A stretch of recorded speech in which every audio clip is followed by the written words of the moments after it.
दर्शकवृन्द नमस्कार, यहाँहरूलाई हार्दिक स्वागत छ निज नेपाल टेलिभिजनमा। यो समय हो न्युज अपडेटको। म शिवशंकर चौधरी। निज नेपालको सुरुवातमा हेडलाइन्स न्युज।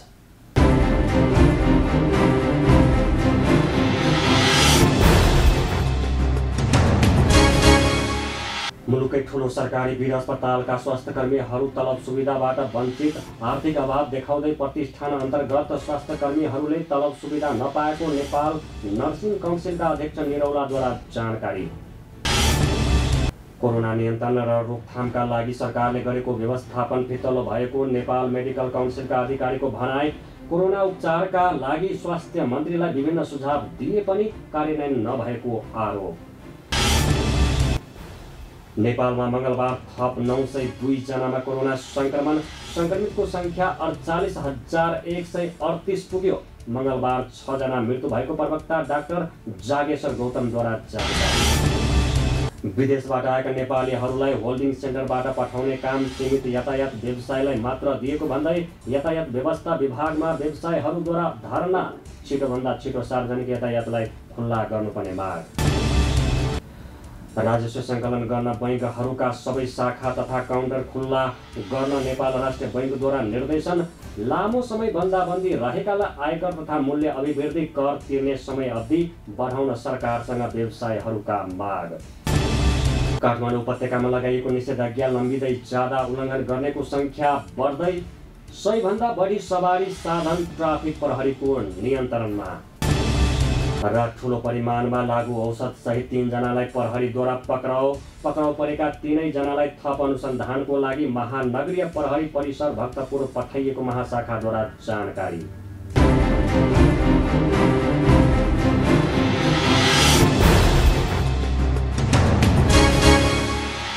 अब न्युज विस्तारमा। मुलुकै ठूलो सरकारी अस्पताल वीर र चिकित्सा विज्ञान राष्ट्रिय प्रतिष्ठान न्याम्सका स्वास्थ्यकर्मीहरू तलब सुविधाबाट वञ्चित भएका छन्। नेपाल नर्सिङ काउन्सिलका अध्यक्ष प्राध्यापक गोमा देवी निरौलाले आर्थिक अभावलाई देखाउँदै प्रतिष्ठान अन्तर्गतका स्वास्थ्यकर्मीहरूले तलब सुविधा नपाएको जानकारी गराउनु भएको हो।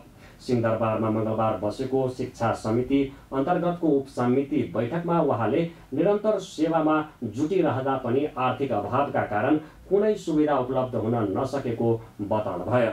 वीरमा कार्यरत सरकारी कर्मचारीहरूलाई सरकारले तलब पठाइएको र अन्यलाई भने अस्पतालमा आम्दानी नभएकाले तलब खुवाउन नसकेको जवाफ आएको उहाँको भनाइ छ। त्यस्तै अस्पतालमा कार्यरत नर्सहरूलाई पनि मनोबल गिराउने काम अस्पतालकै चिकित्सकबाट भएको गुनासो आएको उहाँले बताउनुभयो। अब सरकारी कर्मचारीलाई त सरकारले तलब टाउको गरेर पठाएको छ, तर हामीसँग करिब 400 समथिङ त हुनुहुन्छ फेरि न्याम्सका प्रतिष्ठानप्रतिका कर्मचारीहरू। अब उहाँहरूलाई चाहिँ अस्पतालमा इन्कम नभएको कारणले तलब खुवाउन सकिँदैन भनेर दुवै ग्रुपलाई तलब चाहिँ रोकिएको छ। अहिले बिचराहरू अब फ्रन्टलाइनमा काम गर्ने हाम्रो नर्सेसहरू प्यारामेडिक्सहरू जो चाहिँ रियल बिरामीको ठाउँमा गएर काम गरिरहेछ, करारमा काम गरिरहेको स्टाफहरूले धेरै जसो कभर गरिरहेको छ। अहिले फ्रेन्कली भन्नु पर्दाखेरि अब उहाँहरूले त त्यही तलबले कोठाभाडा तिर्नुपर्ने, खानुपर्ने, आफ्नो हुनसक्छ सन्तान आफ्ना छोराछोरीलाई पनि केही मात्रामा व्यवस्थापन गर्नुपर्ने होला, तर उहाँहरूले न भत्ता न चाहिँ अहिले तलब पाएको अवस्था छ। त्यस्तो चाहिँ एउटा दयनीय अवस्था चाहिँ वीरस्तरको अहिले भइरहेको छ। त्यहाँ जोखिम भन्दा इभन अरू त परिजात हाम्रो वीर सेन्टरमा भएको वीर अस्पतालले पनि अहिलेसम्म पाएको छैन। र अर्को कुरा थियो डक्टरहरू। अब यो जोखिम भन्दा किन कसरी बाँड्न नसकिएको भन्ने कुरा चाहिँ दिउँसो हाम्रो डाइरेक्टरै आउनुहुन्छ, उहाँले मलाई अघि भन्नुभएको, उहाँसँग अझ ढाक्का बोल यसको आन्सर आउँला है। अनि अर्को चाहिँ डाक्टरहरूबाट चाहिँ फोनबाट मात्रै अर्डर गर्ने हो भन्ने कुरा पनि अब डक्टरहरूको मैले चाहिँ नर्सिङको म्यानेजमेन्ट गर्ने भएर मैले नर्सकै कुरा धेरै सुन्छु र मैले पनि यही सुनेको हो र रियल भोगेको पीडा चाहिँ हो यो। र अब वीर हस्पिटल एउटा एकाडेमिया भएको कारणले गर्दाखेरि सिनियर डक्टरहरूले अब सबै जसो धेरै जसो हस्पिटलहरूको रेजिडेन्टबाटै राखिदिएको छ। डक्टरको कुरा गर्नुपर्दाखेरि ड्युटी लिस्टमा सिनियरको पनि हुन्छ ब्याकअपमा नाम, तर त्यहाँ फ्रन्टमा खट्ने भनेको चाहिँ रेजिडेन्ट डक्टरहरू नै हुनुहुन्छ, जो चाहिँ अहिले पढ्दै हुनुहुन्छ, उहाँहरू हुनुहुन्छ। र उहाँहरू पनि अब हामीलाई मैले दिनै गुनासो सुने हुन्छु, डक्टरहरू राउन्ड गर्न आउनु भएन, डक्टरहरूले इभन कार्डेक्स आएर पनि ढोकाबाट चाहिँ आएर चाहिँ कार्डेक्स ल्याउनुहोस्, देखाउनुहोस्, पल्टाएर देखाउनुहोस् भनेर नर्सहरूलाई भन्ने। होइन। नर्सहरू चाहिँ त्यहाँ 8 घन्टा ड्युटी 12 घन्टा ड्युटी गर्दाखेरि उहाँहरूलाई चाहिँ सर्ने डर भएको छ र डक्टरलाई एकदमै धेरै ज्यान गुमाएको छ। यो भएकै कुराहरू र मैले अब अलिकति दिदो सत्य मैले यहाँ उकल्नै पर्छ, हुनसक्छ डाक्टरले अन्य नदिनु होला यहाँनिर, तर यो भएको कुरा चाहिँ हो त्यसरी। त्यस कारणले उहाँले जुन पत्रिकामा आएको कुरा त्यसमा अनट्रुथ भन्ने कुरा चाहिँ छैन। हाल प्रतिष्ठान अन्तर्गत 400 बढी कर्मचारीहरू वीर अस्पतालमा कार्यरत छन्। नेपाल मेडिकल काउन्सिलका रजिस्ट्रार कृष्ण प्रसाद अधिकारीले कोरोना नियन्त्रण र रोकथामका लागि सरकारले गरेको व्यवस्थापन फितलो भएको बताउनु भएको छ। मङ्गलबार सिंहदरबारमा बसेको प्रतिनिधि सभा अन्तर्गतको शिक्षा स्वास्थ्य समिति अन्तर्गतको कोभिड-19 को सम्बन्धमा सरकारले गरेका काम कारबाहीको अनुगमन गर्न गठित उपसमिति बैठकमा उहाँले कोरोनाका लागि सरकारले धेरै काम गरे पनि व्यवस्थापन गर्न भने चुकेको बताउनुभयो। अधिकारीले अहिले उपत्यकाका अस्पतालमा कोरोना उपचारका लागि प्रतिशतमा बेडको कोठा छुट्याउनु उचित नभएको तर्क गर्नुभयो। उहाँले उपत्यकामा कोरोना उपचार गर्ने अस्पताल छुट्टै र अन्य उपचारका लागि छुट्टै अस्पताल तय गर्नुपर्ने धारणा पनि राख्नुभयो। अधिकारीले कोरोना उपचारका लागि स्वास्थ्य मन्त्रीलाई विभिन्न सुझाव दिए पनि कार्यान्वयन नभएको भन्दै अनावश्यक तर्कमा सरकार अल्झेको आरोप लगाउनुभयो। जस्तो यो कोभिड नमिसाउँदा हुन्छ भन्ने हाम्रो कुरो जस्तो उदाहरणको लागि भन्छु, इनरवा अस्पतालमा एउटा मात्रै अस्पताल छ भने तपाईँले 15% बेड यसो गरेर छुट्याएर बना मिल्यो कुरा। तर यो काठमाडौँ जस्तोमा तपाईँले 15% छुट्यायो भन्दा कसरी छुट्टिन्छ? न तपाईँको बिल्डिङ मिल्छ, न आउने जाने बाटो छुट्टिन्छ, अनि मान्छे चाहिँ एकदम क्रस के भन्छ गराएर इन्फेक्सन बढाउने काम भएको हुनाले कि चाहिँ डेडिकेटेड हस्पिटल भनेर परिसर छुट्टै भएको टिचिङको जुन इएनटी छुट्याएको छ कि त्यसरी मान्छे पनि छुट्टी बिल्डिङ पनि छुट्टै भन्नु पर्यो। अब वीरअस्पताललाई चाहिँ 15% छुट्यायो भने चाहिँ के तरिका हो यो हामीले बुझाएको छैन। अब यो जेनरल सर्भिस कसले दिने हो त्यसो भएदेखि? जस्तो अघि म्याडमले भन्नुभयो तपाईँले एउटा मान्छे छोइयो कि त्यो त बिटुलो भयो। अब क्वारेन्टाइनमा राखेर यता तपाईँले सेड्युल मिलाउनुपर्छ, पैसा नास होटलमा राख, नयाँ मान्छे राख्न सकिँदैन। त्यसैले यो तरिका भएन र के गरौँ भने सल्लाह चाहिँ इन्डिभिजुअल हस्पिटल हेरेर तोक्न पऱ्यो क्या। तँ चाहिँ कोभिड मात्रै, तँ चाहिँ मिसमास, तँ चाहिँ नन कोभिड मात्रै भन्नु पऱ्यो। यो फ्ल्याट डिसिजन नगर्नु भन्ने हाम्रो कुरा हो होइन म्याडम? यसको म्यापिङ गर्नु पऱ्यो।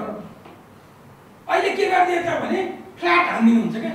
ल 15% बेड छुट्याउन होइन तल कारबाही हुन्छ भनेको छ एउटा। अब दोस्रो कुरो प्राइभेट हस्पिटलहरूको जुन कुरा के छ भने प्राइभेटलाई हामीले भरिदिन्छौँ भरिदिँदैनौँ। हेर्नुहोस् जस्तो यही टेस्टकै कुरा पनि होइन हामी नै फैलाइरहेको छौँ क्या। हामीले यस्तो सिचुएसन बनाइदिउँ अब कारबाही खानुपर्छ ल ल ल भन्नु पऱ्यो। अब जनताको पनि माग हुन्छ अनि एकातिर मिसाइ पनि सरकारले मिसाइदिन्छ झ्याप्प लाएर आदेश त मान्नु पऱ्यो। अनि त्यसको टोटल प्रिकसन मिल्दैन किनभने मैले नै भन्नु पऱ्यो। हाम्रै गाइडलाइनमा के लेखाएको छ भने यदि मान्छेलाई ज्वरो आएको छैन यो छैन यो छैन यो छैन भने मास्क र ग्लोभ्सले हुन्छ भन्दै हाल्नु त। फेरि हामीले 60 अर्बको व्यापार छ, हजुरहरूले टिपे हुन्छ 60 अर्बको व्यापार छ, त्यसमध्ये 30 अर्बको दबाई र 30 अर्बको चाहिँ सप्लाई भनेको ग्लोभ्स ट्युब ठ्याचा खुचुक इन्टुबेट त्यो के भन्छ सुचर काटा चम्चा यीहरूको 30 अर्बको व्यापार छ। अनि मैले मन्त्रीले लागि भने मन्त्रीज्यू यो गफ नगर्नु, 30 अर्बको दबाई थ्याक्ने हिम्मत छ होइन भने गफ नगरौँ। यो अहिले पनि हजुरहरूलाई मेरो के अनुरोध छ, वीरअस्पताल बनाउन सकिन्छ गफ गरौँ होइन। ती डाक्टरलाई न सार्न सक्नुहुन्छ तपाईँ न छुन सक्नुहुन्छ। अनि यो गफ मात्रै गरेर उजुरी मात्रै गरेर हाम्रा साथीहरूको विरुद्धमा हामी चाहिँ यहाँ के खनिन आएको हो भने के नबुझेको कुरो भन्नु पऱ्यो। त्यसैले कुरो एकदम क्लियर कट छ। म्यानेजमेन्ट छैन। डाइरेक्टरलाई त कसरी तिर्छ जस्तो मलाई लाग्दैन। डाइरेक्टर भिसी बोल्दैन। बैठकमा नेपाल स्वास्थ्य व्यवसाय परिषदका रजिस्ट्रार पुष्पराज खनालले सरकारले अनावश्यक रूपमा पिसिआर जाँच गरिरहेको तर्क गर्नुभयो। आवश्यक स्थानमा निश्चित दायरा बनाएर पिसिआर गर्न सरकार चुकेको उहाँको भनाइ छ। उहाँले कोरोना जाँचका लागि अनावश्यक रूपमा ल्याब बनाइएको तर्क गर्नुभयो। अहिले भएको पूर्वाधारले नै पर्याप्त कोरोना जाँच गर्न सकिने उहाँले बताउनुभयो। 25,000 केस गऱ्यो भने दिनको 11 करोड खर्च हुन्छ, महिनाको 3 अरब 30 करोड खर्च हुन्छ। त्यो 4 महिनामा कति होला? यो मुलुक यही हो, आम्दानी हाम्रा यिनै हुन्। हामी यो जिम्मेवार ठाउँमा भएर बोल्दाखेरि राज्यको र हाम्रो क्यापेसिटीको नि कुरा गर्नुपर्ने हुन्छ। त्यसकारण चाहिने र रिक्वायर्ड भएको ठाउँमा यो टेस्टिङ गर्नको लागि पनि अबको दिनमा चाहिँ हामीलाई लागेछ। किन भन्दा हाम्रो क्यापेसिटी भन्दा यो त मैले किटको मात्र खर्च भने त्यहाँ लाग्ने अरू पिपी भिटिएमहरूको ह्युमन रिसोर्सेसहरूको अरू सेटअपहरूको त्योसँग सम्बन्धित धेरै कुराहरूको खर्च पनि को कुरा आउँछ। यो भनिरहँदा नगरौँ भनेको होइन, त्यो पाटो पनि ध्यान दिनुपर्छ जस्तो मलाई लाग्यो। यो अब यहाँ उठाउनु भयो हजुरले, यो सेन्टर जुन पिसिआरको ल्याबहरू बनाइयो नि, अझै पनि यो अहिलेको इन्फेक्सनको दर रेट 10 गुणा बढी भए पनि अहिलेको एक्जिस्टिङ ल्याब क्यापेसिटीले गर्न सक्छ। यहाँ मान्यज्यूहरूलाई मेरो अनुरोध, यो अहिले एकदम हाउबुजी बनाएर पोलिटिकली अरू कारणले आफ्नो ठाउँमा पिसिआर भन्दै हिँडेर जुन सेटअप गरेर यो गराइएको छ नि, यसलाई रोक्नै पर्छ। अब चाहिँ अति भयो कि प्रत्येक जिल्लामा, प्रत्येक ठाउँमा, प्रत्येक प्रदेशमा, प्रत्येक सङ्घको क्षेत्रमा, प्रत्येक प्रदेशको क्षेत्रमा यसरी गएर त्यो गर्न चाहिँ उपयुक्त मलाई चाहिँ लागेको छैन पर्सनली। मान्यज्यूले भन्नुभयो सुरुमा तपाईँहरूले लाग्नुभयो सेटअप भयो, अहिले किन गर्नु भएन भन्ने कुरा छ। म त रजिस्ट्रार नियुक्ति भएपछि राज्यको निकायको भएँ, मसँग रहेको सम्पूर्ण टिमहरू प्राइभेटको अरू विज्ञ अरू पनि हुनुहुन्थ्यो। त्यति बेला उहाँहरूको एक्सपर्टाइजको सहयोग लिएर हामीले सेटअप त गऱ्यौँ। त्यसपछि त यहाँ त अचम्म रहेछ यो स्वास्थ्य मन्त्रालय, हाम्रो निकायहरू। हामीले भनेको त कसैले पनि टेर्दै नटेर्नु। तपाईँले डेटा दिनुहोस्, दाङको ल्याबलाई फोन गऱ्यौँ, तपाईँ कतिवटा पेन्डिङ छ, आज कतिवटा गर्नुभयो, कतिजना स्टाफ हुनुहुन्छ भनेर माग्यो, फोन गर्यो, हुन्छ भन्छ, त्यसपछि त रेस्पोन्ड नै गर्नु। उहाँले अहिले प्रत्येक प्रदेश प्रत्येक स्थानमा कोरोना जाँच स्थापना गर्नुले खर्च मात्र बढाइएको तर्क गर्नुभयो। बैठकमा समिति सदस्यहरूले कोरोना जाँचको अवस्था तथा रोकथाम र नियन्त्रणका लागि भएका प्रयासहरूका बारेमा विभिन्न निकायका प्रमुखहरूसँग छलफल गरेको हो। नेपालमा मंगलबार थप 902 जनामा कोरोना संक्रमण पुष्टि भएको छ। स्वास्थ्य तथा जनसङ्ख्या मन्त्रालयको नियमित पत्रकार सम्मेलनमा मन्त्रालयका प्रवक्ता डाक्टर जागेश्वर गौतमले नेपालमा थप 902 जनामा कोरोना संक्रमण पुष्टि भएको जानकारी दिनुभएको हो। संक्रमितहरूमा काठमाडौँमा 300, भक्तपुरमा 58 र ललितपुरमा 38 जना रहेका छन्। यो सँगै नेपालमा कोरोना संक्रमितको संख्या 48,138 जना पुगेको छ। यस्तै नेपालमा 6 जना कोरोना संक्रमितको मृत्यु भएको छ। यो सँगै नेपालमा मृत्यु हुनेको संख्या 306 पुगेको छ। डाक्टर गौतमका अनुसार मंगलबार 2287 जना कोरोना मुक्त भएका छन् भने यो सँगै नेपालमा कोरोना निको हुनेको संख्या 32,964 जना पुगेको प्रवक्ता गौतमले जानकारी दिनुभयो। आज देशभरि जम्मा सक्रिय संक्रमितहरूको संख्या 14,868, संस्थागत आइसोलेसनमा रहनुभएका व्यक्तिहरूको संख्या 8,053 छ। प्रदेश अनुसार आइसोलेसनमा रहनुभएकाको संख्या प्रदेश 1 मा 664, प्रदेश 2 मा 353, बागमती प्रदेशमा 4,353, गण्डकी प्रदेशमा 757, प्रदेश 5 मा 890, कर्णाली प्रदेशमा 306 र सुदूरपश्चिम प्रदेशमा 730 जना हुनुहुन्छ। यसैगरी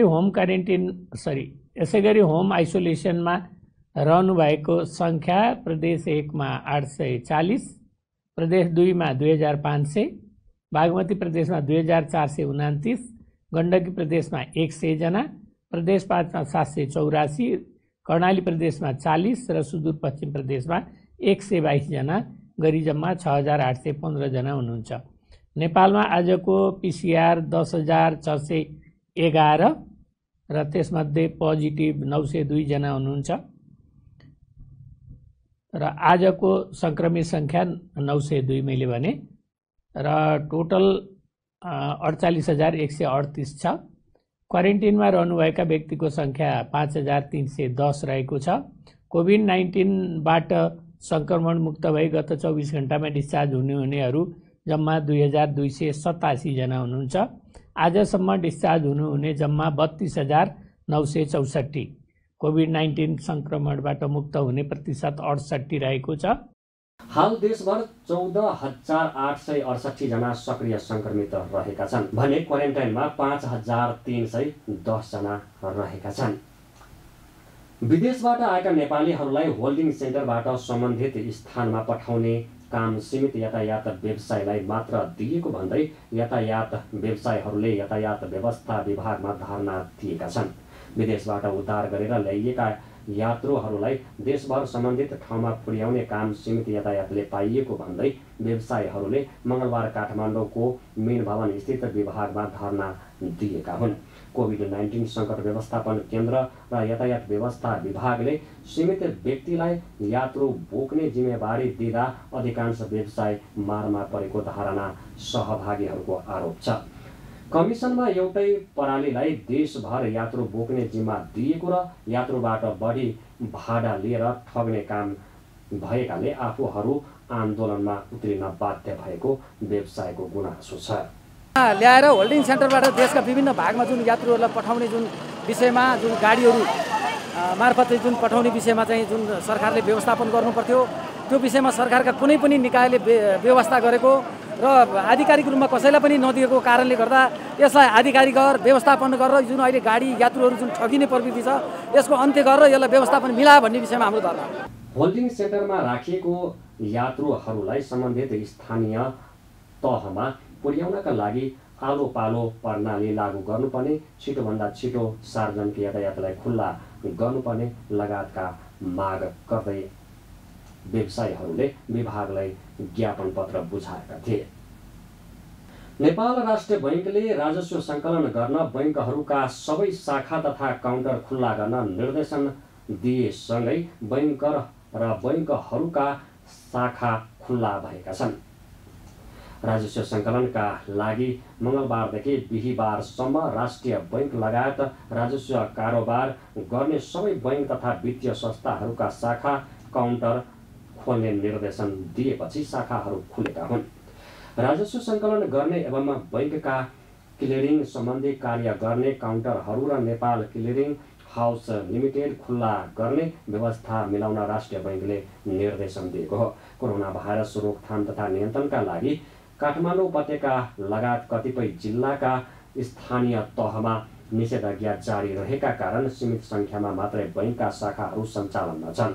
व्यवसायीहरूले भने लामो समय बन्दाबन्दी रहेकाले अन्तःशुल्क, आयकर तथा मूल्य अभिवृद्धि कर भ्याट तिर्ने समय अवधि बढाउन सरकारसँग माग गरेका छन्।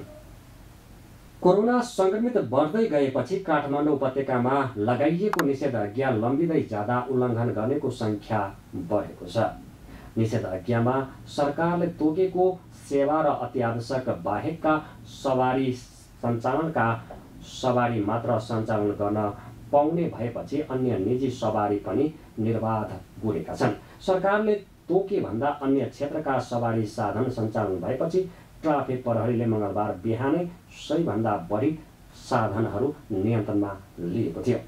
उपत्यकाका तीनैवटै जिल्ला प्रशासन कार्यालयले गत बुधबार राति 12 बजेबाट लागू हुने गरी एक सप्ताहका लागि निषेधाज्ञा थप गरिएको हो। उपत्यकामा सीमित समयमा मात्र खाद्यान्न, फलफुल, तरकारी लगायत अत्यावश्यक सेवाका व्यवसायहरू सञ्चालन गर्न पाइने व्यवस्था छ। त्यस्तै विकास निर्माणसँग सम्बन्धित पसल दिउँसो मात्र सञ्चालन गर्न पाउने व्यवस्था गरिएको छ।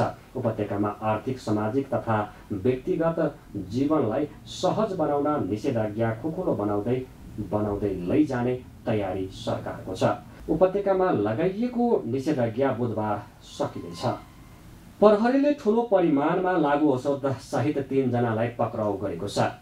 वीरगञ्जबाट काठमाडौँ आइरहेको ना 3ख 989 नम्बरको ट्रकलाई भक्तपुरको सल्लाघारीमा रोकी चेक जाँच गर्दा 11,800 थान अवैध लागु औषध चालकको सिट मुनि लुकाइएको अवस्थामा बरामद गरिएको महानगरीय अपराध महाशाखाले जनाएको छ। सिन्धुपाल्चोक 12 विषय घर भएका चालक विष्णु प्रधान र सोही स्थान बस्ने डम्बर बहादुर प्रधानलाई अवैध लागु औषध सहित पक्राउ गरिएको हो। त्यस्तै पक्राउ परेको बयानका आधारमा उक्त लागु औषध कारोबार गर्ने कार्यमा संलग्न रहेका शङ्कर खड्का समेतलाई काठमाडौँको बुढा नीलकण्ठबाट पक्राउ गरिएको महाशाखाका प्रवक्ता प्रहरी उपरीक्षक ईश्वर कार्कीले जानकारी दिनुभयो। हामीले चाहिँ एउटा लागु औषधमा अपरेसन गरेका छौँ र यो लागु औषधको अपरेसनको सम्बन्धमा चाहिँ हामीलाई यो विशेष सूचना प्राप्त भएको थियो। विशेष सूचनाको आधारमा हामीले फलो गर्दै गर्दाखेरि यो भक्तपुरको सल्लाहघारीमा पुगेर एउटा ट्रक ना3 ख 989 को ट्रकलाई खानतलासी गऱ्यौँ। हाम्रो जुन सूचना थियो ट्रक खानतलासी गर्दाखेरि ड्राइभरको सिट मुनि चाहिँ लुकाएर राखिरहेको चाहिँ ठुलो परिमाणमा चाहिँ लागु औषधहरू बरामद गरेका छौँ र त्यो लागु औषध ल्याउने ट्रक ड्राइभर र अब साथी उसको साथी दुवैजनालाई चाहिँ हामीले पक्राउ गरेर आवश्यक कारबाहीको लागि महानगरी प्रहरी परिसर भक्तपुर पठाउने तयारीमा छौँ।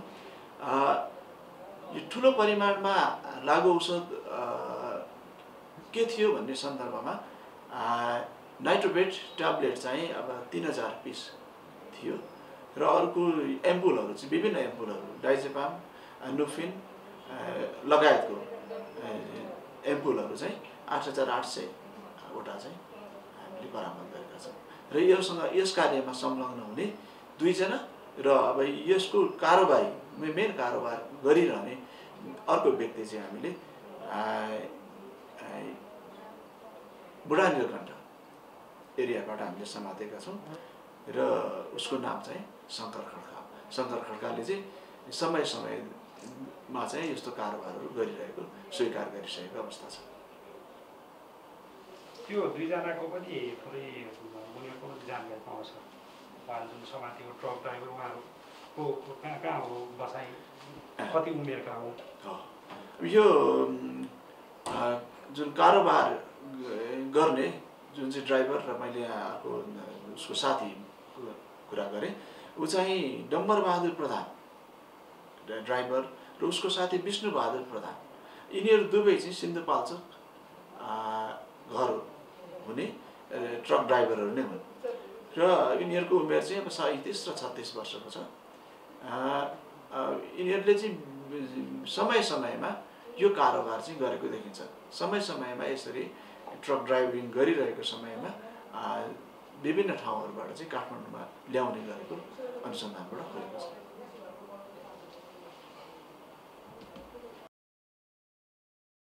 प्रहरीले डाइजापाम 2950 एम्पुल, नाइट्रोभेट 3000 एम्पुल र अन्य 5850 गरी जम्मा 11800 थान अवैध लागु औषध बरामद गरेको हो। पक्राउ परेका 3 जनालाई थप अनुसन्धानको लागि महानगरीय प्रहरी परिसर भक्तपुर पठाइएको महाशाखाले जनाएको छ। काठमाडौँ उपत्यकाको नगरपालिका फोरमले उपत्यका भित्रिने नाकाको सुरक्षाको जिम्मेवारी नेपाली सेनालाई दिनुपर्ने निष्कर्ष निकालेको छ। मङ्गलबार काठमाडौँमा बसेको बैठकपछि पत्रकार सम्मेलन गर्दै फोरमले नाकामा उच्च सतर्कता र कडाई गर्न नेपाली सेनालाई जिम्मेवारी दिनुपर्ने निष्कर्ष निकालेको हो। नेपाल प्रहरी शान्ति सुरक्षा तथा अपराध नियन्त्रणका काममा समेत सहभागी हुनुपर्ने भएकाले सेनालाई जिम्मेवारी दिनुपर्ने ठहर गरिएको फोरममा सचिव तथा मध्य पूर्थिमी नगरपालिकाका प्रमुख मदन सुन्दर श्रेष्ठले जानकारी दिनुभयो। बैठकले तत्कालका लागि सार्वजनिक यातायातलाई सञ्चालन गर्न नहुने निष्कर्ष पनि निकालेको छ भने निजी सवारी साधन सञ्चालन गर्दा जोर बिजोर प्रणाली लागू गर्नुपर्ने जनाएको छ। जस्तै उपत्यकामा निषेधाज्ञा खुकुलो बनाउँदा सुरक्षा सतर्कता र स्वास्थ्य सुरक्षा मापदण्ड कार्यान्वयनमा कडाई गर्नुपर्ने ठहर गरिएको मेयर श्रेष्ठले बताउनुभयो। त्यस्तै फोरमले बिहिबारदेखि उपत्यकाको वडा कार्यालयबाट सेवा सञ्चालन गर्ने निर्णय पनि उहाँले बताउनुभयो। त्यस्तै सरकारबाट शिक्षक मिलान गर्ने कार्य भइरहेको सन्दर्भमा फोरमको ध्यानाकर्षण भएको भन्दै उपत्यकामा विषयगत आधारमा शिक्षकहरूको अनुपात कायम गर्नुपर्ने ठहर गरिएको उहाँले जानकारी दिनुभयो। उपत्यकामा कोरोनाको सङ्क्रमणको तीव्र वृद्धि भएको र मृत्युदरमा वृद्धि भएकोलाई ध्यानमा राखी भाद्र 3 गतेबाट जारी निषेधाज्ञा भाद्र 24 गतेसम्म रहेकोमा भाद्र 25 गतेबाट उपत्यका नाका र प्रस्थान बिन्दुमा कडाई गरी जोखिम र जनजीवनलाई ध्यानमा राखी सुरक्षा सतर्कता अपनाई स्वास्थ्य मापदण्ड अनिवार्य रूपमा पालना गर्ने गराउने गरी निषेधाज्ञा खुकुलो गर्दै लानुपर्ने ठहरसहित निम्न निर्णयहरू गरियो। 1 मा काठमाडौँ उपत्यका मुलुकको राजधानी रही अत्यन्त घना बस्तीयुक्त क्षेत्र रहेको हुँदा कोरोना सङ्क्रमण समुदाय स्तरमा पुगेको लक्षण देखिएको अवस्थामा यहाँ प्रवेश गर्ने नाका अत्यन्त कडाई गर्नुपर्ने र सोको लागि नेपाली सेनालाई जिम्मा दिनुपर्ने। उपत्यकामा समुदाय स्तरमा सङ्क्रमण गएको लक्षण देखिएकोलाई ध्यानमा राखी सरकारको विरोध समर्थनमा र्याली भेला अनसन जुलुस लगायत गतिविधि गर्न कडाइका साथ निषेध गरिनुपर्ने तथा भिड हुने सांस्कृतिक गतिविधि जात्रा पर्व सञ्चालनमा रोक लगाउनुपर्ने। आर्थिक गतिविधिलाई चलायमान गर्नको लागि खुकुलो बनाएको र बाक्लो आवत जावत रहन गएका व्यापारिक क्षेत्र रहन जाने व्यापारिक क्षेत्रहरू सपिङ मलहरू सङ्क्रमणको उच्च जोखिमयुक्त रहेको हुँदा सो क्षेत्रहरूमा यथाशक्य सतर्कता मापदण्ड कडाइका साथ पालना गरिनुपर्ने नियमित अनुगमन गरिनुपर्ने र पालना नभएमा तत्काल कारबाही गरिनुपर्ने। कल कारखाना उद्योग धन्दाहरू निर्वाध रूपमा सञ्चालन हुँदा त्यहाँ कार्यरत मजदुरहरूको दैनिक आवत जावतले गर्दा सङ्क्रमण बढ्ने जोखिम भएकोले उद्योग तथा कल कारखानाहरूभित्र क्वारेन्टाइनको व्यवस्था गराउनु पर्ने र स्वास्थ्य मापदण्ड पुरा गरेर मात्रै सञ्चालन गराउनु पर्ने। सार्वजनिक यातायात पूर्ण रूपमा सञ्चालन भए पश्चात सङ्क्रमण दर तीव्र भएको स्थितिलाई मध्यनजर राखी सङ्क्रमणलाई नियन्त्रणमा राख्न सार्वजनिक यातायातलाई हाललाई रोक लगाउनु पर्ने र अन्यमा जोर बिजोर लागू गर्नुपर्ने देखिन्छ। स्थानीय तहबाट प्रदान गरिँदै आएको सेवा प्रवाहलाई आवश्यकता अनुसार नियमित रूपमा सुचारू गर्ने निर्णय गरियो। अनि अर्को एजेन्डामा हाम्रो शिक्षक दरबन्दीको सन्दर्भमा रहेको छ। नेपाल सरकारबाट शिक्षक दरबन्दी मिलान गर्ने कार्य भइराखेको सन्दर्भमा उपत्यका नगरपालिका फोरमको गम्भीर ध्यान आकर्षण भएको छ। उपत्यकाको हकमा विषयगत आधारमा शिक्षकहरूको अनुपात वर्तमान स्थितिको आधारमा कायम गरिनुपर्ने ठहर गर्दै शिक्षक दरबन्दी मिलान कार्यलाई हाललाई स्थगित गरिनुपर्ने ठहर गरियो र शिक्षकहरूको तलब भत्ता तत्काल निकासा गरिनुपर्ने निर्णय गरियो। फोरमको बैठकले सरकारले स्थानीय सरकार सञ्चालन ऐन संशोधन गर्न लागेकाले त्यसका लागि सुझाव दिन कागेश्वरी मनोहरा नगरपालिकाका प्रमुख कृष्ण हरि थापाको संयोजकतामा 5 सदस्यीय कार्यदल समेत गठन गरेको श्रेष्ठले जानकारी दिनुभयो। हामी न्युज अपडेटको अन्तमा आइपुगेका छौँ। जाँदै हेडलाइन्स न्युज पुनः एकपटक।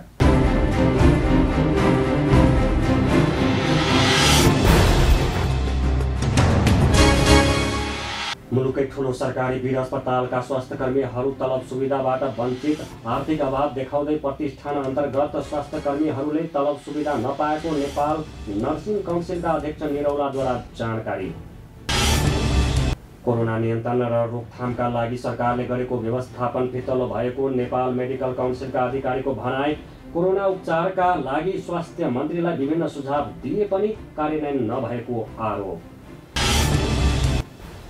नेपालमा मङ्गलबार थप 902 जनामा कोरोना संक्रमितको संख्या 48,138 पुग्यो।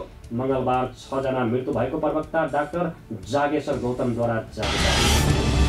विदेशबाट आएका नेपालीहरूलाई होल्डिङ सेन्टरबाट पठाउने काम सीमित यातायात व्यवसायलाई मात्र दिएको भन्दै यातायात व्यवस्था विभागमा व्यवसायहरूद्वारा धारणा छिटोभन्दा छिटो सार्वजनिक यातायातलाई खुल्ला गर्नुपर्ने माग।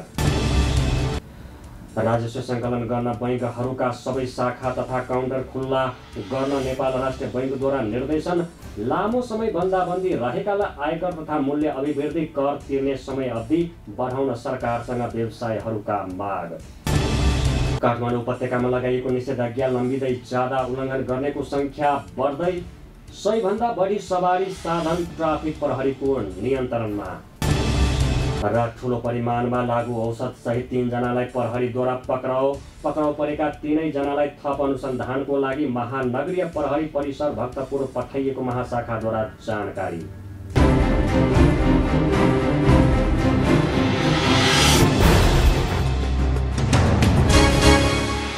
दर्शकवृन्द, अहिलेलाई न्युज अपडेट यति नै। निरन्तर न्युज अपडेटका साथ हामी पुनः उपस्थित हुने नै छौँ। हेर्दै रहनुहोस् न्युज नेपाल टेलिभिजन। नमस्कार।